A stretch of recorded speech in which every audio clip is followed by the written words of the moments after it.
বিশ্রামগঞ্জ গ্রাম পঞ্চায়েতের নবনির্বাচিত সদস্য সদস্যদের শপথ গ্রহণ অনুষ্ঠিত হয় শনিবার বিকেল 4:30 জানা যায়, বিশ্রামগঞ্জ গ্রাম পঞ্চায়েতের নবনির্বাচিত 15 জন সদস্যদের মধ্যে 13 জন সদস্য সদস্যদের নিয়ে শপথ বাক্য পাঠ অনুষ্ঠান অনুষ্ঠিত হয়।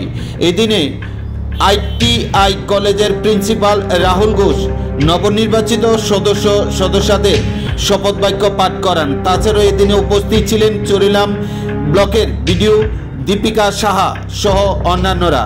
এই দিনে বিশ্রামগঞ্জ গ্রাম পঞ্চায়েতের প্রধান হিসেবে নির্বাচিত হয়েছেন রূপালী সরকার, উপপ্রধান নির্বাচিত হয়েছেন দীপক দেববর্মা। এই দিনের এই শপথ গ্রহণ অনুষ্ঠানে তাছাড়াও উপস্থিত ছিলেন সিপাহীজলা জেলার দক্ষিণাংশের সভাপতি দেবাব্রত ভট্টাচার্য সহ অন্যান্যরা। এই দিনের এই শপথ গ্রহণ অনুষ্ঠান শেষে বিস্তারিত আলোচনা করেন বিডিও দীপিকা সাহা।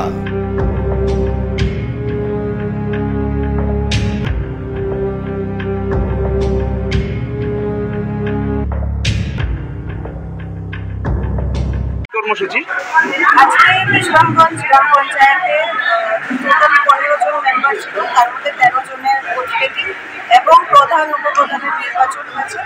আর যারা 2 জন বাকি রয়েছেন তাদেরকে আমরা একটা পরের ডেট অ্যানাউন্স করবো, তো ওই ডেটে ওদের ভোটিংটা হবে। ভোট ট্রেকিং সেরিমনিটা ম্যাডাম বিশ্রামগঞ্জে ঠিক কোন জায়গাতে হয়েছে জায়গাটা? প্রান্তিক ভবনে madam please kindly tell me what is your name and designation? I am Dipika Saha, video চলে। Thank you.